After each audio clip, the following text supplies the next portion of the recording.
भारत ने ऑपरेशन सिंदूर के तहत पाकिस्तान के कई सारे एयरबेस को नेस्तनाबूद कर दिया। भारत ने जिस तरीके की पहलगाम अटैक के बाद जवाबी कार्रवाई करी, इससे पाकिस्तान कांप गया। और अब आपको बता रहे हैं कि जो आंकड़े सामने आ रहे हैं, इससे ये बात साफ हो गई है कि आखिर पाकिस्तान को क्यों घुटने टेकने पड़े और क्यों उसे युद्ध विराम के लिए खुद जो है कॉल करके बोलना पड़ा। बता दें आपको कि एक पेपर सामने आया है, कॉन्फिडेंशियल, उस पर लिखा हुआ है, जिसमें आपको बता दें कि सिर्फ एक एयरबेस जिसे भारत की तरफ से बर्बाद किया गया था, वहां पर 52 पाकिस्तानी एयरफोर्स पर्सनल मारे गए थे। सिर्फ एक एयरबेस का आंकड़ा 52 पाकिस्तानी एयरफोर्स पर्सनल्स है। इसके बाद लोग कह रहे हैं कि आप सोचिए कि 12 एयरबेस जो है उसको भारत द्वारा अटैक किया गया था। 12 एयरबेस जो है पाकिस्तानी एयरबेस, इस पर भारत ने अटैक किया था, जिसमें से किराना हिल्स के पास का भी एक एयरबेस था, सरगोदा एयरबेस। जिसके बाद अब पाकिस्तान में न्यूक्लियर एमिशन की इस वक्त जो है परेशानी बढ़ चुकी है और यही कारण है कि कई सारे लोगों के अस्पताल में एडमिट होने की खबरें भी सामने आ रही है। यह भी कहा जा रहा है कि न्यूक्लियर एमिशन के वजह से काफी सारी चीजें खतरनाक हो चुकी है, हवा खतरनाक हो चुकी है, पानी खतरनाक हो चुका है और अब पाकिस्तान के लोगों के लिए खतरा भी बढ़ चुका है। इस बीच अब आपको बता दें कि एक इतिहासकार है, यानी हिस्टोरियन है, उन्होंने एक बहुत बड़ा बयान दे दिया है। उन्होंने ये बात जो है, विदेशी डिफेंस एक्सपर्ट भी हैं, उन्होंने भी ये बात मानी है कि कैसे भारत ने इस लड़ाई में जीत दर्ज की और पाकिस्तानी ठिकानों को नष्ट कर दिया, जिसके बाद पाकिस्तान को घुटना टेकना पड़ गया। उन्होंने ये भी कहा है कि पश्चिम ने संघर्ष को गलत समझा क्योंकि भारत ने पाकिस्तानी ठिकानों को नष्ट किया है और इस बात में कोई दो राय नहीं है। और दूसरी तरफ सियालकोट से भी तस्वीरें सामने आ रही है, जहां पर यहाँ आपको बता दें कि 4-5 दिन जो इंडियन आर्मी के द्वारा जो स्ट्राइक किया गया, उसके बाद सियालकोट में अब वहां पर अगर आप देखेंगे तो जनाजा निकाला जा रहा है, फ्यूनरल्स देखने के लिए मिल रहे हैं।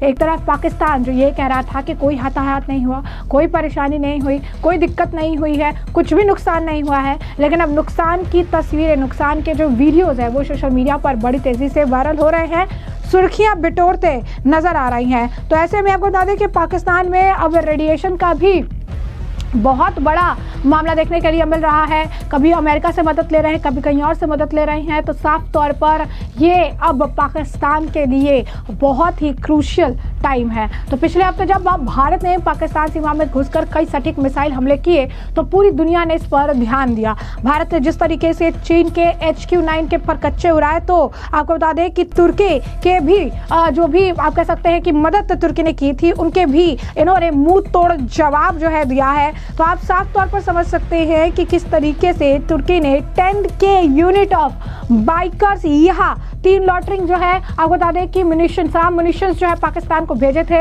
मदद करने के लिए, लेकिन उसके भी भारत ने परखच्चे उड़ा दिए। आपको बता दें कि भारत ने इतनी जवाबी कार्रवाई में चीन और तुर्की का हाल बेहाल कर दिया, क्योंकि चीन और तुर्की पाकिस्तान के साथ थे और चीन और तुर्की दोनों को ही भारत ने मुंह तोड़ जवाब दिया। अब आपको बता दें कि सबसे ज्यादा समर्थन ऑस्ट्रेलियाई सैन्य इतिहासकार टॉम कूपर ने अब दिया है। आपको बता दें कि अब इसे लेकर डिफेंस एक्सपर्ट हैं, उन्होंने यानी टॉम कूपर ने लिखा है कि अब ऑपरेशन को भारत की स्पष्ट जीत बता दिया। उन्होंने कहा कि ऑपरेशन सिंदूर भारत के लिए स्पष्ट जीत है। उन्होंने न सिर्फ इस बात की ओर इशारा किया कि कितना बड़ा विनाश हुआ, बल्कि पाकिस्तानी हवाई ठिकानों और परमाणु हथियार भंडारण स्थलों को रणनीतिक रूप से निशाना बनाया गया, जबकि पाकिस्तान की ओर से कोई विश्वसनीय प्रक्रिया नजर ही नहीं है। हाल ही में भारत पाकिस्तान संघर्ष का विश्लेषण करते हुए एक विस्तृत ब्लॉग पोस्ट में कूपर ने पश्चिमी मीडिया की आलोचना की, जिसे उन्होंने PR प्रयास का, जिसने जमीन पर सैन्य वास्तविकता को विकृत कर दिया। उन्होंने लिखा, जब एक पक्ष दूसरे से परमाणु हथियार भंडारण सुविधाओं पर बमबारी कर रहा और दूसरे के पास जवाबी कार्रवाई करने की कोई क्षमता नहीं, तो मेरी किताबों में यह स्पष्ट जीत है।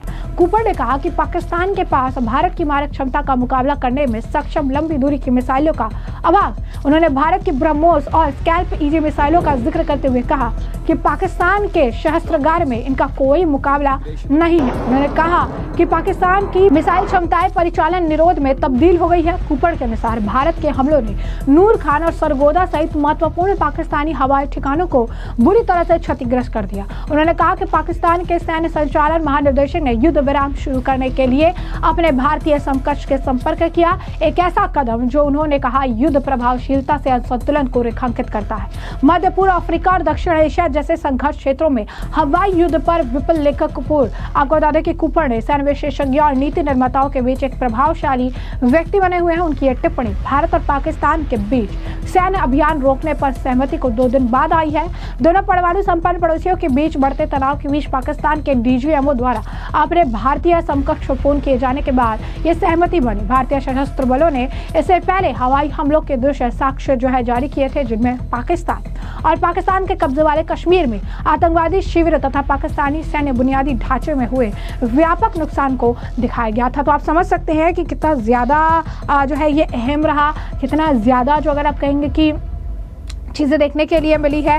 वो भी नहीं है, आपको बता दें कि पाकिस्तान को जो नुकसान हुआ है, अब सियालकोट से जो तस्वीरें आ रही है वो बता रही है कि पाकिस्तान को कितना ज़्यादा नुकसान हुआ है। ये माने या ना माने, लेकिन स्थिति काफ़ी ज़्यादा ख़राब है। यही नहीं, आपको बता दें कि भारत ने तो पूरे दुनिया को एविडेंस भी दिखाया कि पाकिस्तान को कितना नुकसान हुआ। वहीं पाकिस्तान वीडियो गेम्स की जो वीडियो है उनका इस्तेमाल करके लोगों को भ्रमित कर रहा है, डिल्यूजन लोगों में डाल रहा है, लोगों को भ्रमित करने का आपको बता दें कि काम किया जा रहा है। यही नहीं, लोग ये भी लिख रहे हैं कि किस तरीके की स्थिति देखने के लिए मिल रही है पाकिस्तान को लेकर। लगातार आपको बता दें कि बयानबाजी देखने के लिए मिल रही है। इस बीच सलाउद्दीन शोएब चौधरी ने भी एक बयान लिख रखा है। क्या लिखते हैं वो कि न्यूक्लियर सेटबैक है ये बहुत बड़ा पाकिस्तान के लिए, जहां पर पिक्यूलर डिजीज देखने के लिए मिल रही है, जैसे फीवर, कफ, स्किन इरिटेशन, सिर में दर्द और ये तमाम चीजें, क्योंकि वहां पर अब रेडिएशन देखने के लिए मिल रहा है। जो कंट्री की मिलिट्री एस्टैब्लिशमेंट है ये सीरियस मैटर को छिपाने का कोशिश कर रही है। क्यों? क्योंकि अगर ऐसा सामने आ जाता है तो आवाम को पता चल जाएगा कि पाकिस्तान अब अपने मोर्चे पर हार का सामना कर चुकी है और झूठी कहानियां बता रही है। यही नहीं, आपको बता दें कि क्रिस्टल फिलिपो का भी एक बयान सामने आया है जहां पर वो लिख रही हैं कि रेडिएशन पाकिस्तान में पूरी तरीके से फैल रहा है, वो भी छोटे बम से। आपको बता दें कि जो अंडरग्राउंड सोर्सेज से पानी आ रहा था उसको ही इस्तेमाल करने के लिए कहा जा रहा है कि अंडरग्राउंड जो वाटर आ रहा है उसको नहीं आप कह सकते यूज करने के लिए कहा जा रहा है कि इस वाटर में भी रेडिएशन फैल चुका है और इससे कैंसर जैसी बीमारियां हो सकती है। पैकेज सोर्सेस खाने के लिए कहा जा रहा है, कुछ भी अनपैक्ड चीजें नहीं खाने की हिदायत दी जा रही है। कहा जा रहा है कि रेडिएशन एक सैंड की तरह है जिसे आपको छूना नहीं है, अगर आप छूते हैं तो फिर आपके लिए कितना नुकसानदेह हो सकता है। रेडिएशन फैल रहा है, हमने आपको पहले बताया कि किराना हिल के पास इन्होंने भंडार अपना रख रखा था। किराना हिल्स के एकदम आपको बता दें सरगोदा के वहाँ पर जब भारत ने स्ट्राइक किया तो उन्होंने इस मुंह को ही बंद कर दिया था। और उसके बाद से जब स्ट्राइक हुआ था तो आसपास के लोगों को अर्थक्वेक यानी भूकंप फील हुआ था। पहला 4 आपको बता दें कि 0.4 रिक्टर स्केल में और उसके बाद 5.6 और 5.5 के अराउंड रिक्टर स्केल पर यह अर्थक्वेक उन्हें फील हुआ था। तो आप समझ सकते हैं कि इस वक्त पाकिस्तान की किरकिरी हर जगह हो रही है, पाकिस्तान की हालात वो हर जगह हो रही है। आप कह सकते हैं कि पाकिस्तान ने पाकिस्तानियों को ये बता रखा है कि उन्होंने जीत दर्ज कर ली है, कोई आप कह सकते हैं कि कैजुअलिटी नहीं हुई है, लेकिन जो असलियत है वो सोशल मीडिया पर, वो विदेशी मीडिया पर, वो इंटरनेशनल लेवल पे और वो सोशल मीडिया के जरिए आम जनता को अब पता चल रहा है कि पाकिस्तान ने क्यों घुटने भारत के सामने टेक दिए। तो ऐसे में हमने आपको जो पूरा मामला है विस्तार से बताया। इस मामले पर अब आपकी कमेंट सेक्शन में कमेंट करके जल्द से जल्द साझा करिएगा। धन्यवाद।